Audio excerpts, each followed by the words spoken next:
आइए सुनते हैं डॉक्टर पद्मा शर्मा जी की लिखी कहानी जिम्मेदार। ब्याह के वक्त लड़की कितनी मोहक हो जाती है, सुनैना यही सोचती रही। अचला की बेटी की गोद भराई और रिंग सेरेमनी के कार्यक्रम में बड़ी देर से भीतर हॉल में रहने की वजह से उसकी धूप में जाने की इच्छा हुई, तो कार्यक्रम पूरा होते ही वह होटल के बाहरी गेट की तरफ चली आई। सूरज का युवा रूप अब प्रौढ़ हो चला था। वह अपनी सखी सर्दी का हाथ पकड़कर चल रहा था और अपने बदन की गर्मी का एहसास बढ़ाता जा रहा था। सूर्यपुंज से निकली स्वर्ण किरणें अपनी सुविस्तृत बाहें फैलाए कृत्रिम रोशनी से भीगी शाम की प्रतीक्षा कर रही थी। मौसम के मिजाज बदल चुके थे और जनवरी की ठंड में भी दिन में गर्मी का ताप अपने पूरे जोश में था, सो पसीना और चिपचिपाहट अपना प्रभाव जमाए थे। सुनैना ने मोबाइल खोलकर देखा, दोपहर के 3 बज रहे थे। वह जल्दी घर जाना चाहती थी। सोच रही थी कि रात को वैवाहिक कार्यक्रमों में शामिल होने दोबारा भी तो आना है।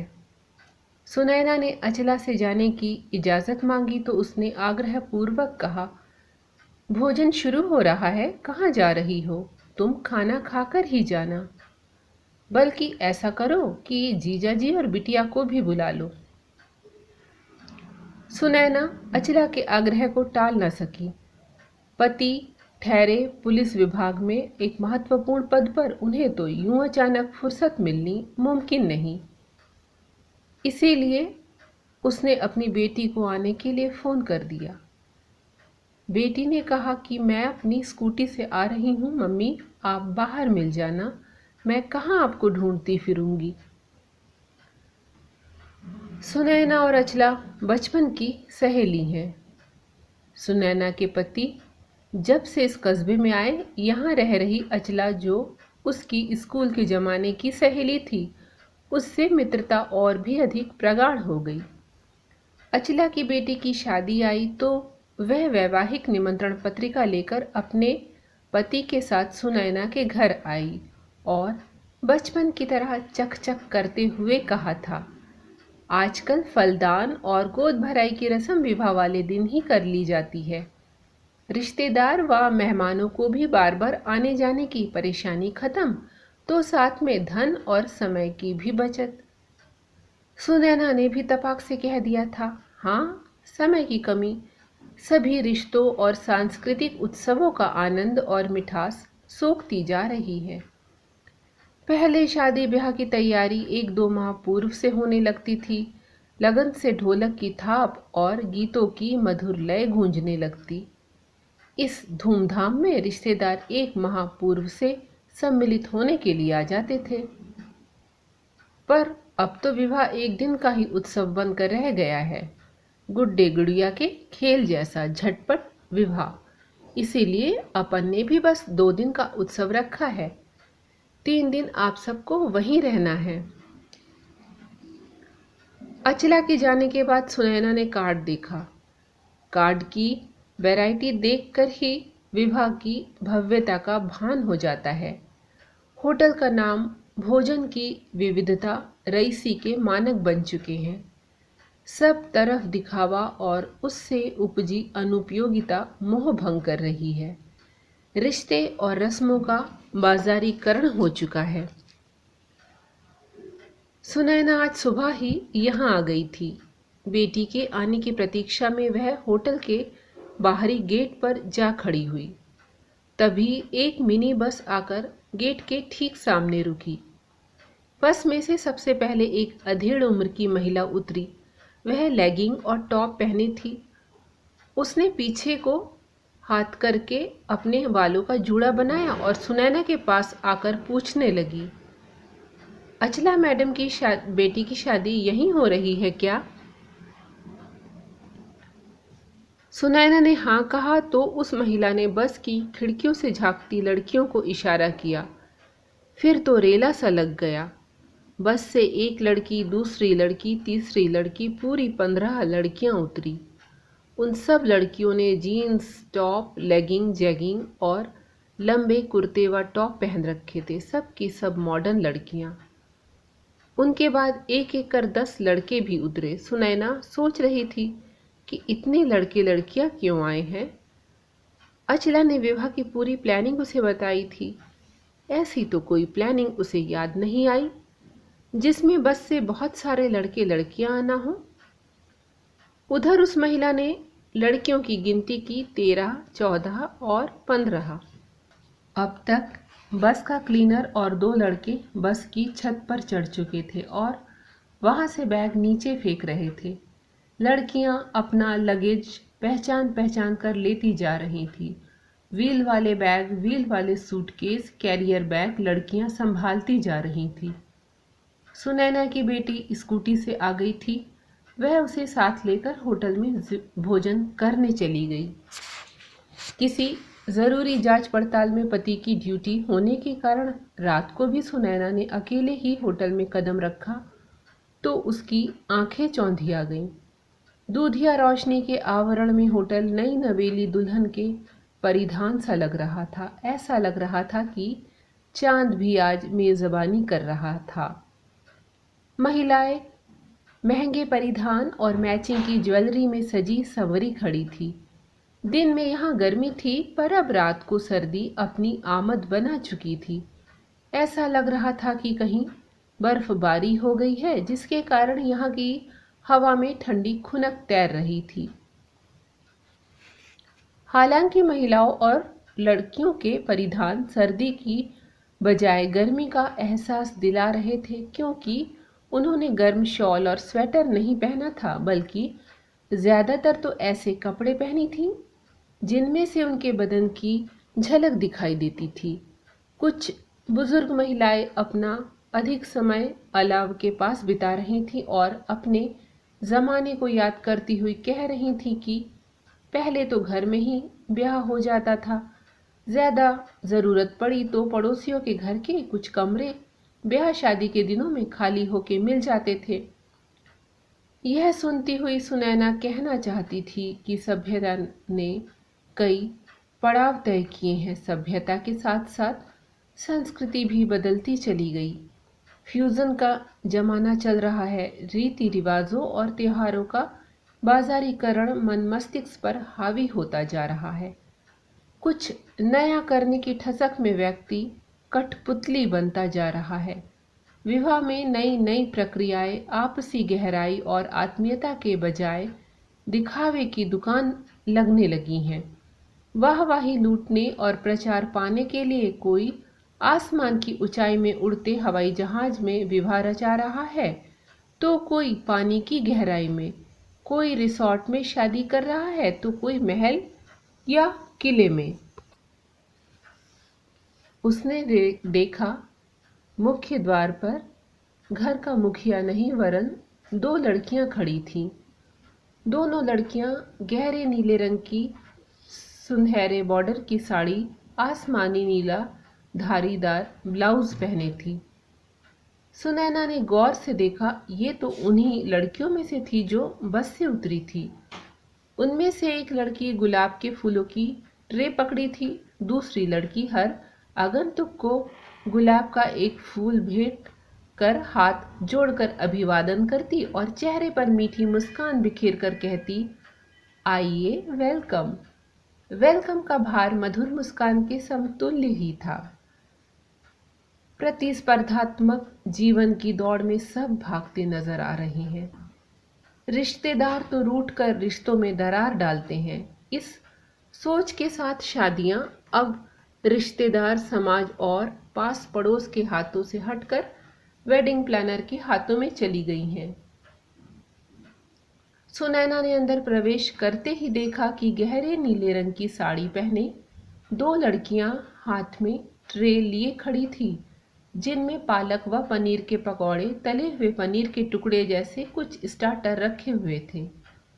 साथ में 2 तरह की चटनी के बाउल, पेपर नैपकिन व छोटी वाली सीके।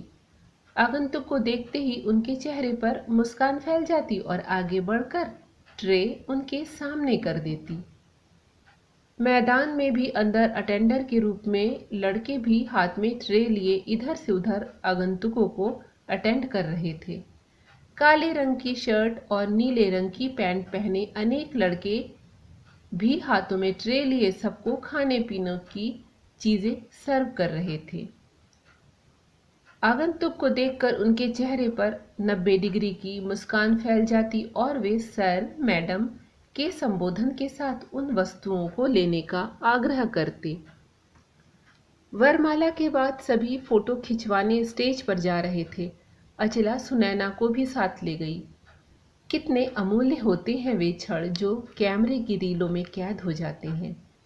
एहसास, अनुभव, हाव भाव, क्रिया प्रतिक्रिया सब रंगीन चित्रों में उभर आते हैं। समय गुजरने के बाद वे फोटो देखकर मन आह्लादित होता है और हम रिवर्स गियर लगा लेते हैं। स्टेज से उतरते समय ना जाने कैसे सुनैना का पैर मुड़ गया। उसे चलने में तकलीफ होने लगी। अचला ने सुनैना का हाथ पकड़कर उसे एक कुर्सी पर बिठा दिया और खुद उसकी खिदमत में लग गई। अचला सुनैना को ऐसी हालत में वहां से जाने देने को तैयार नहीं थी। सुनैना जानती थी विवाह की कई रस्में होना है जिनमें अचला की आवश्यकता होगी। आने वाले मेहमानों को भी तो उसे अटेंड करना है। सुनैना ने उससे कहा, तुम जाओ विवाह की तैयारियां देखो, मैं यहाँ बैठी हूँ। अचला नीले परिधान में लिपटी अटेंडर को सुनैना की जिम्मेदारी सौंपकर चली गई। चारों ओर वहीं एक जैसी ड्रेस की लड़कियां अपनी हाई हील सैंडल पर एक खास अदा से चलती हुई भीड़ के बीच चहलकदमी कर रही थी। सुनैना ने देखा कि 18 से 22 वर्ष तक की कमसिन, देखने में सुंदर व आकर्षक, पतली व लंबी लड़कियां इस ग्रुप में थी। उनकी आंखों में आईलाइनर, होठों पर नारंगी रंग की लिपस्टिक और पफ वाली हेयर स्टाइल थी। सुनैना का मन सवालों का ज्वालामुखी विस्फोट करने को बेचैन हो रहा था। मैडम, आप कुछ लेंगी? एक खनकती आवाज सुनैना के कानों में आई तो उसने अपनी आंखें उठाकर उस लड़की को ध्यान से देखा। यह वही लड़की थी जो गेट पर फूलों की ट्रे पकड़ी थी। सुनैना ने मुस्कुराते हुए कहा, नहीं। ऐसा लगता है कि इन लड़कियों के हर एक काम यानी नजरें उठाना, नजरें गिराना, नजरें मिलाना, इनमें नफासत और नजाकत भरी है। पर सुनैना को लगता है कि निगाहों से व्यक्ति का अवलोकन करना एक मानवीय प्रक्रिया है। इस अवलोकन में खोजी निगाहें सामने वाले को एक्सरे की भांति अंदर तक स्पर्श करती हुई कई खोज और उपलब्धता हासिल कर लेती हैं। सुनैना की निगाहें उसका मुआयना करने लगी। लड़की ने जैसे ही सुनैना की ओर रुख किया, सुनैना ने तपाक से प्रश्न किया, कहाँ से आई हो? जी, इंदौर से। अपने मायके इंदौर का नाम सुनकर सुनैना के मन में अपनत्व का भाव जाग गया। उसका लहजा बदल गया। चेहरे के भाव, मन का एहसास, देखने का नजरिया सब ने नरमी की चादर ओढ़ ली। छोटी सी जानकारी का सूत्र मिलते ही पूर्ण विवरण पाने की लालसा मन में जाग गई। अपने मायके से दूर होने पर अपने शहर का परिंदा भी दिख जाए तो सहज आकर्षण तेजी से महिलाओं के मन को खुशी से भर देता है। यहाँ तक कि अपने शहर में जिस व्यक्ति से कभी बात भी ना की हो, अजनबी शहर में उससे भी बात कर लेते हैं। उसने स्नेह से पूछा, इंदौर में कहाँ रहती हो? जी, साकेत नगर। उसने अनमने भाव से कहा। क्या नाम है? जी, कोमल। लड़की के चेहरे पर उकताहट के भाव दिखने लगे। बुरा मत मानो, मैं तुम्हारी माँ की उम्र की हूँ। घर से अकेली आई हो? नहीं, पूरा ग्रुप है, 12 लड़कियों का। वह थोड़ा सहज होती सी बोली। उसे सुनैना का कुछ भी पूछना अच्छा नहीं लग रहा था, पर वह मजबूर थी। ग्राहक की संतुष्टि ही उसका परम धर्म है। यह ग्रुप किसका है? सहगल आंटी का है। वो ही हमारी कॉन्ट्रैक्टर है। कहीं भी समारोह होता है वो ही हमें ले जाती हैं। सुनैना सोच रही थी, अब तो कई तरह के ठेकेदार होने लगे हैं, हलवाई, डेकोरेटर, अटेंडर आदि। जितनी अधिक जानकारी सुनैना को मिल रही थी उतनी ही तीक्ष्णता उसकी नजरों और प्रश्नों में आ रही थी। भेदती नजरों से कोमल को देखते हुए वे बोली, क्या क्वालिफिकेशन होती है इस ग्रुप के लिए? स्लिम, आकर्षक और सुंदर लोगों को इस ग्रुप में रखा जाता है। साथ में इंग्लिश भी बोलना आना चाहिए। सुनैना ने बात का रुख बदलते हुए कहा, पढ़ती हो? हाँ, बीकॉम कर रही हूँ। कोई और काम क्यों नहीं करती जैसे स्कूल आदि में? वहाँ तो महीने भर बाद काम के पैसे मिलेंगे, मुझे अभी कॉलेज की फीस भरनी है। मन में संवेदना के तंतु सक्रिय हो गए थे। तुम्हें पढ़ाई में कोई परेशानी हो तो मुझे बताना। मेरी सहेली कॉलेज में प्रोफेसर है, तुम्हें पता है। मैं भी इंदौर की हूँ, भंवरकुआं पर घर है मेरा। लो, मेरा कॉन्टेक्ट नंबर नोट कर लो। कहकर सुनैना ने लड़की पर स्नेह प्रकट करने की कोशिश की।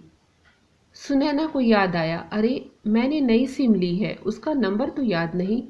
ऐसा करो, तुम अपना मोबाइल नंबर बताओ, मैं रिंग दे दूंगी। कोमल ने झिझकते हुए अपना नंबर उसे बताया। सुनैना ने अपना मोबाइल निकाल कर नंबर डायल किया और उसके मोबाइल पर कॉल किया। रिंग बजी तो लड़की ने ध्यान से नंबर देखा और सुनैना का नंबर सेव कर लिया, पर उसके चेहरे पर परेशानी के भाव छाए रहे। तुम खड़ी क्यों हो? बैठ जाओ। थैंक यू मैडम, हमें खड़े रहने के ही पैसे मिलते हैं। उसके अंदर की झुंझलाहट जुबान पर आ रही थी, जैसे भीतरी खींच का आक्रोश उसे रई की तरह मथ रहा था। प्रकटता वह मुस्कुराई। मुस्कुराहट चेहरे का आभूषण है। आभूषणों से लदी स्त्री के चेहरे पर मुस्कुराहट ना हो तो आभूषण भी सौंदर्य विहीन हो जाते हैं। बिना आभूषणों के मुस्कान से पूर्ण चेहरा आकर्षक, तेजोदीप्त और प्रभावोत्पादक होता है। मुस्कुराते हुए वह अच्छी लग रही थी। सुनैना का गला अब सूख रहा था। उसने कोमल से पानी लाने को कहा। एक मेल अटेंडर मिनरल वाटर की बोतल ट्रे में लेकर जा रहा था। कोमल ने उसे आवाज देकर रोका और बोतल उठाई। ठीक उसी समय एक आगंतुक ने भी ट्रे से बोतल उठाई। कोमल ने उस आदमी को घूरती नजरों से देखा। ऐसा लगा जैसे उस आदमी ने अवश्य उसके साथ कोई हरकत की है। सुनैना ने बोतल खोलते हुए पूछा, देखो बेटा, एक सच्ची बात पूछ रही हूँ। इन समारोहों में यदि कोई तुम लोगों के साथ गलत व्यवहार करता है तो तुम लोग क्या करती हो? हम सब लड़कियां एक दूसरे पर नजर रखती हैं। यदि ऐसा कुछ होता है तो हम लोग एक साथ इन स्थितियों का मुकाबला करती हैं। तुम्हारी कॉन्ट्रैक्टर कुछ नहीं कहती? वो तो खाना खाकर सोने चली जाती हैं। सुनैना का चेहरा क्रोध से तमतमा गया। अपने साथ जिम्मेदारी से लाने वाली कॉन्ट्रैक्टर को इन जवान लड़कियों की जरा भी चिंता नहीं है। कैरियर बैग लिए अपने कैरियर के प्रति समर्पित युवा पीढ़ी आर्थिक संसाधन जुटाने की लालसा में मीलों कोस की दूरी तय कर अपना भविष्य तलाश रही थी। जीवन की स्पर्धा में अच्छे और बुरे के दृष्टिकोण और मापदंड दोनों बदल गए थे, लेकिन इनको यहाँ तक लाने वाली महिला को इनसे कोई लेना देना ना था। बेचारी लड़कियां जिन्हें सिर्फ झुक के बात करना था, जाने क्या क्या सहती होंगी। अचानक ही अचला सुनैना का हाल पूछने आ गई। अब तक वह अपने को सहज अनुभव करने लगी थी, इसीलिए अचला उसे अपने साथ ले गई। डीजे पर डांस हो रहे थे। सुनैना के पैर में तकलीफ होने के कारण वह अचला के साथ डांस फ्लोर पर नहीं गई। कुर्सी पर बैठकर डांस देखने लगी। खाने की टेबल लगाई गई। वर वधू के साथ सभी घर वालों को भी भोजन करना था। तरह तरह के भोज्य पदार्थ देखकर सुनैना का पेट पहले ही भर गया था। सब लोग अपनी प्लेट में मर्जी की चीजें लेकर उसे चुभलाने और स्वाद लेने में व्यस्त हो गए। अटेंडर बड़ी चपलता से सामान परोसते जा रहे थे। ऐसा लगा कि कहीं से कोई ऊंची आवाज आई। सुनैना ने देखा तो पाया कि अचानक सभी अटेंडर होटल के अंतिम छोर की ओर जाने लगे। सुनैना को चिंता होने लगी। अनिष्ट की आशंका से उसका दिल जोर जोर से धड़कने लगा। उस ओर भीड़ बढ़ती जा रही थी। सुनैना ने अचला से कहा, चलकर देखो वहां क्या हो गया है। अरे कुछ नहीं, वैसे ही कुछ जलपान कर रहे होंगे ये लोग। वह वैवाहिक कार्यक्रम का भरपूर आनंद उठाना चाह रही थी। सुनैना का मन नहीं माना। वह तेज कदमों से भीड़ की ओर चल दी। वहां का नजारा देख सुनैना का माथा ठनका। ब्याह घर का सजा संवरा नशे में गाफिल एक आदमी कोमल का हाथ पकड़े खड़ा था और अपने साथ डांस फ्लोर पर चलने के लिए उसे जिद कर रहा था। वह रोते हुए गिड़गिड़ा रही थी, सर प्लीज हाथ छोड़ दीजिए, मेरा काम ये नहीं है। वह आदमी शायद ज्यादा नशे में था, सो वह अपनी ही जिद पर अड़ा था। कोमल के साथी भी उससे विनम्रता पूर्वक आग्रह कर रहे थे कि वह उसका हाथ छोड़ दे, पर सुरूर में सही कहाँ दिखता है, वही दिखाई देता है जो मन करना चाहता है। कोमल ने ताकत लगाकर जबरन हाथ छुड़ा लिया। उस व्यक्ति ने फिर से हाथ लहराया तो कोमल की साड़ी का पल्लू हाथ आ गया। मादक पदार्थ की चाबुक हाथ में लिए जब व्यक्ति वासना के रथ पर सवार होता है तो कामना के घोड़े तेज गति से दौड़ने लगते हैं। वासना का बल हाथों में शक्ति प्रदान कर अधोगति की ओर प्रवृत्त कर देता है। साड़ी के पल्लू में झटका लगने से पल्लू में लगी पिन हट गई और पल्लू उस आदमी के हाथ में आ गया। कोमल लाज से दुहरी हो गई थी। उसने अपने दोनों हाथों से अपना सीना ढक लिया। सांसों की तेज लय सीने के तीव्र उत्थान पतन के साथ सरगम गा रही थी। उसकी आंखों से जार जार आंसू बहने लगे। वह आदमी साड़ी का पल्लू हाथ में लिए वहीं थिरकने लगा। सुनैना ने देखा एक तगड़ा सा अटेंडर वहां आया और उसने उस सजे धजे व्यक्ति के हाथ से पल्लू छुड़ाकर कोमल को वहां से ले गया। यह वही अटेंडर था जिससे कोमल ने पानी की बोतल सुनैना के लिए ली थी। सब तमाशा देख रहे थे। सुनैना ने अचला को मोबाइल पर सारी जानकारी दे दी थी। शोरगुल सुनकर तब तक अचला भी वहां जल्दी आ गई। सुनैना ने अचला से पूछा, तुम तो जानती होगी कौन था वो सजा धजा आदमी? लड़के यानी दूल्हे का चाचा। उनकी ये हरकत गलत है। अचला ने सुनैना को समझाया, देखो बुरा मत मानो, ये लोग भी दूध की धुली नहीं होती। इस तरह की अदाएं बिखेरती हैं कि किसी भी मर्द का मन मचल जाए। फिर थोड़ी बहुत इनकी शह भी होती है। शादी ब्याह में छोटी छोटी बातों को दिल से मत लगाओ। इस लड़की को अलग से 1000 रुपये दे दूंगी। कोमल के ग्रुप से एक लड़की वहां खड़ी थी। अचला की बात सुनकर वह बोली, आप बिल्कुल गलत कह रही हैं मैडम कि हमारी शह होगी। हमें क्या यह बूढ़ा आदमी पसंद आएगा? हम इसे शह देंगी। काम की तलाश में घर से बाहर निकली हर महिला को अवेलेबल समझना पुरुष की संकीर्ण मानसिकता की निशानी है। इसकी तो पुलिस में कंप्लेंट करनी चाहिए। समझ क्या रखा है इन लोगों ने? हम काम करने आए हैं, इज्जत बेचने नहीं। अन्य अटेंडर ने भी उनकी बातों का समर्थन किया। अचला ने समझाते हुए कहा, देखो पुलिस कचहरी के चक्कर में ना पड़ो। कोमल तो रुआंसी हो गई। वह विनती करने लगी, रहने दो, बात का बतंगड़ बनेगा। मेरे घर वालों को पता चला तो मैं आगे कभी इस ग्रुप का हिस्सा नहीं बन पाऊंगी। सुनैना के मन में उस व्यक्ति के लिए आक्रोश था। वह समझ रही थी कि क्रोध तो कोमल को भी होगा, लेकिन कोमल समझदार है। क्रोध वो है चिंगारी है जो सबसे पहले बुद्धि को नष्ट करती है। जिंदगी कभी किसी की आसान नहीं होती, इसे आसान बनाना पड़ता है। कुछ नज़रअंदाज करके, कुछ मेहनत करके, कुछ बर्दाश्त करके और कुछ सही समय पर फैसले लेकर। उसे लगा कि कोमल ने ठीक फैसला लिया। उसने वहां से हटते समय कोमल से कहा, तुम्हें कोई परेशानी हो तो बेहिचक मुझे बताना। सब फिर से वैवाहिक कार्यक्रमों में व्यस्त हो गए। रात लगभग 2 बजे फेरे की रस्म हो रही थी, तभी सुनैना के मोबाइल की रिंग बजी। सुनैना ने कॉल रिसीव किया। उधर से किसी लड़की की घबराई हुई आवाज़ आई। आवाज़ स्पष्ट सुनाई नहीं दे रही थी। वह उठकर शांत स्थान पर आई। तब तक फ़ोन बंद हो गया था। उसने उसी नंबर पर कॉल किया। हेलो आंटी जी, मैं कोमल बोल रही हूँ। आप कहाँ हो? मुझे आपसे अर्जेंट मिलना है। उसकी घबराई आवाज़ सुनकर सुनैना चिंतित हो गई। मैं यहीं मंडप के पास हूँ। कहो क्या बात है, इतनी घबरा क्यों रही हो? आंटी मैं आपके पास आ रही हूँ। सुनैना वहीं खड़े होकर उसका इंतज़ार करने लगी। थोड़ी देर बाद सादा कपड़ों में कोमल एक लड़की के साथ सुनैना के पास आ पहुंची। आंटी ये देखिए, किसी ने मेरे मोबाइल पर ये वीडियो भेजा है, कहकर उसने मोबाइल सुनैना को पकड़ा दिया। सुनैना ने देखा कोमल की साड़ी का पल्लू पकड़े वही व्यक्ति खड़ा है और मोबाइल का पूरा फोकस उसके वक्ष पर कर दिया गया है।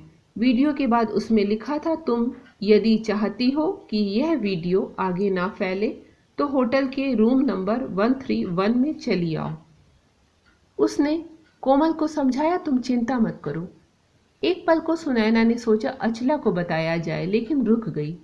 उसे लगा वह फिर से उस लंपट को बचाने का प्रयास करेगी। कोमल लगातार रोए जा रही थी। आंटी मेरा कैरियर खराब हो जाएगा, पुलिस में खबर मत करना, घर वाले भी नाराज होंगे। सुनैना समझ रही थी इस उम्र की लड़कियां इज्जत के साथ साथ कैरियर को लेकर बहुत चिंतित रहती हैं। जो ज्ञानी होता है उसे समझाया जा सकता है, जो अज्ञानी होता है उसे भी समझाया जा सकता है, पर जो अभिमानी होता है उसे कोई नहीं समझा सकता। उसका गुरूर टूटते ही उसे सब समझ आ जाता है। सुनैना को कोमल में अपनी बेटी की छवि दिखाई दे रही थी। समस्या का हल निकालने उसका दिमाग कसरत करने लगा। उसने थोड़ी देर विचार किया, फिर अपने पति राजेश को फ़ोन पर सारी बातें बताईं। थोड़ी ही देर में राजेश सादा ड्रेस में आ गए। कोमल और सुनैना बाहर ही खड़ी थी। राजेश ने कोमल को आश्वस्त करते हुए रूम नंबर 131 में चलने को कहा। वे लोग साथ साथ चल दिए। रूम नंबर 131 से थोड़ी दूरी पर सुनैना और राजेश रुक गए। कोमल ने 131 की डोरबेल बजाई। उसी व्यक्ति ने दरवाज़ा खोला। वह कोमल को देखते ही खिल उठा। आ गई? तब तो बहुत नखरे कर रही थी। चल उतार कपड़े। यह कहते हुए जब तक वह व्यक्ति दरवाज़ा बंद करता तब तक तो राजेश और सुनैना भी अंदर आ गए। सुनैना ने सबसे पहले उसका मोबाइल अपने कब्जे में ले लिया। राजेश ने अपने विभाग का आइडेंटिटी कार्ड उस आदमी को दिखाते हुए कहा, बहुत गर्मी चढ़ रही है तुझे, चल अपने बड़े भाई यानी दूल्हे के बाप को बुला। राजेश के ओहदे के प्रभाव ने उसके दिमाग पर चढ़े नशे के सुरूर और बाराती होने के गुरूर को समाप्त कर दिया था। पुलिस या खौफ बड़े से बड़े चालबाज और बुद्धिमान के हौसले पस्त कर देता है। कामना के रथ पर चढ़कर कुछ देर पहले जो पैर थिरक रहे थे, वे बेइज्जती के भय और पुलिस की मारक क्षमता की कल्पना मात्र से कांप रहे थे। मादक पदार्थ के शस्त्रों से लैस हाथ अब याचना की मुद्रा में जुड़ रहे थे। मुख पर जो वासना की लहलहाती फसल उगाई थी, वह सुनैना के क्रोध के तूफान से धाराशायी हो गई। चेहरे पर अब लाचारगी का आधिपत्य था। सुनैना ने उस व्यक्ति से पूछा, और किस किस के पास है ये वीडियो? उसने लाचारगी से कहा, नहीं, ये सिर्फ मेरे पास थी। मैं अपने डांस का वीडियो बनवा रहा था, उसमें ही ये सब आ गया था। सुनैना ने उनके बड़े भाई यानी दूल्हे के पापा को सारी स्थिति से अवगत कराया तो दूल्हे के पिताजी ने माफ़ी मांगी और छोटे भाई से भी हाथ जोड़ते हुए माफ़ी मंगवाई। उसने खुद मोबाइल की गैलरी से वीडियो डिलीट करवाया। सुनैना ने कोमल की सहगल आंटी को भी फ़ोन लगाकर कोमल के रूम में बुलाया और उनको डांटते हुए कहा, जिन लड़कियों को आप साथ में लाई हैं उनकी सुरक्षा और देखभाल की जिम्मेदारी आपकी नहीं है क्या, जो इन्हें यहाँ अकेला छोड़कर सोने चली जाती हो? तुम्हारी कोई बहन बेटी नहीं है क्या? सहगल नाम की वह महिला बहुत घबरा उठी थी और सॉरी सॉरी कहे जा रही थी। कोमल फूट फूट कर रो रही थी और कह रही थी, आज आप ना होती तो पता नहीं क्या होता। सुनैना उसे समझा रही थी पर खुद भी सोच रही थी कि पता नहीं क्या होता इस लड़की के साथ। अब तक सभी मेल और फीमेल अटेंडर वहां इकट्ठे हो गए थे। सबने सहगल आंटी से नाराजगी व्यक्त करते हुए आइंदा अपनी सेवाएं ना देने का फैसला सुना दिया। अचला बदहवास सी वहां आई और बोली, क्या हो गया? सुनैना ने अचला को लगभग झिड़कते हुए कहा, तुम यदि चाहती तो मामला इतना आगे न बढ़ता, इस लड़की की बेइज्जती न होती। जो लड़कियां यहाँ सेवा देने आई हैं वे केवल सेवा देने आई हैं, अपनी अस्मत बेचने नहीं आई। ऐसे मामलों में हमको बहुत चैतन्य रहना चाहिए। नौकरी या व्यवसाय में संलग्न महिलाएं पट जाएंगी, ऐसा पुरुष सोचते हैं और शायद हम भी। औरतें जाने अनजाने खुद ही दूसरी महिलाओं को बेइज्जत करने में मदद करती हैं। सोचो, आज आज इसकी जगह मेरी या तुम्हारी बेटी होती तो क्या हम इसी तरह इग्नोर करते? आज एक बेटी जहां विदा हो रही है वहीं दूसरे की बेटी बेइज्जत हो रही है, कहकर सुनैना वहां से चल दी। ये थी कहानी जिम्मेदार। अगर प्रस्तुति पसंद आई हो तो लाइक कर दीजिएगा, चैनल पर नए हो तो सब्सक्राइब कर लीजिएगा। धन्यवाद।